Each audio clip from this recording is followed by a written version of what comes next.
My presentation is on the role of Etruscan women.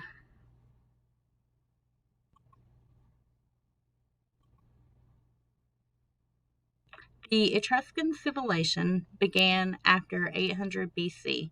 It is part of the Iron Age Villanovan culture. So over here on the map, you can see kind of this dark tan color. That's the original Etruscan area, and then it filters over with the light tan color. That's where it expanded. So just a visual of what we're looking at, what area of the world we're looking at with the Etruscans. So equality in the Etruscan civilization is really strong. They have a really strong sense of making sure there's equality between men and women, more than most other ancient cultures.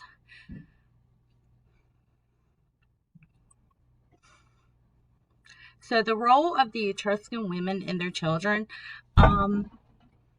So the Etruscan women, Etruscan civilization is very matron. Children often took the women's last names. Also, what I learned is that the Etruscan women were known for breastfeeding, and that the Etruscan women also kept and raised all of their children, which was not always the case in a lot of the ancient cultures that we've been looking at.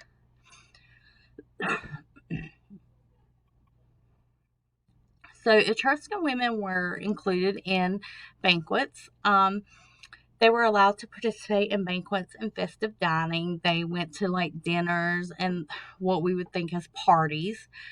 They participated in toasting, so they were allowed to toast, or at least allowed to raise their glass in a toast with the other men that were attending. Etruscan women were also known to be expert drinkers, so they like to drink a lot, apparently. Etruscan women were very attractive. They wore nice clothing. They wore jewelry. They took pride in how they looked. And they were also allowed to dine with any man present, not just their husbands. So in other ancient cultures, the women weren't allowed to interact or engage with men that they weren't married to or related to, but that was not the case with the Etruscans. Etruscan women in public. So as you can see in this art, it portrays two very well-dressed women. Etruscan women were confident.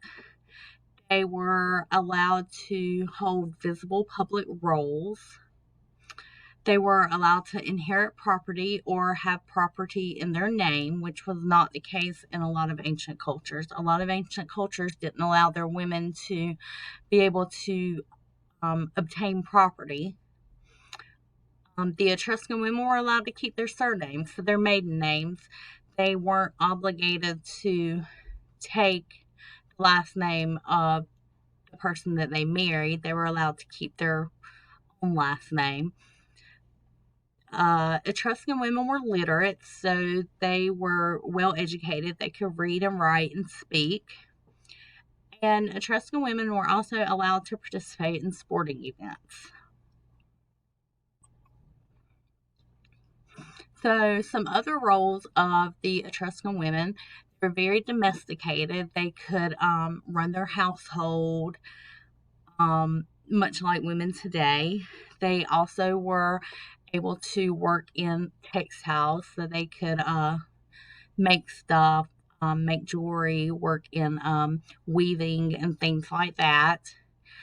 They were also allowed to be entertainers in a sense, because they were dancers and musicians to provide entertainment to people.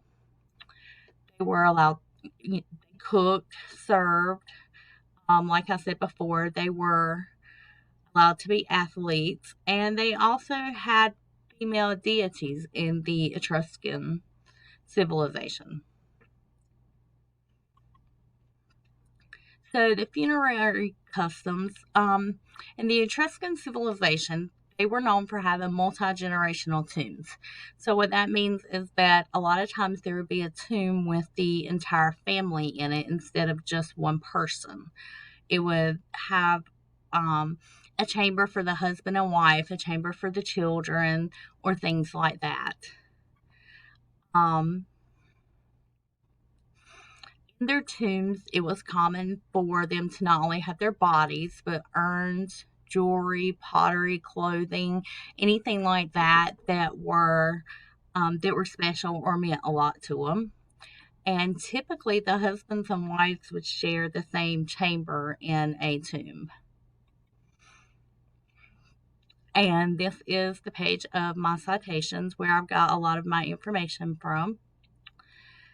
And that is the end of my presentation.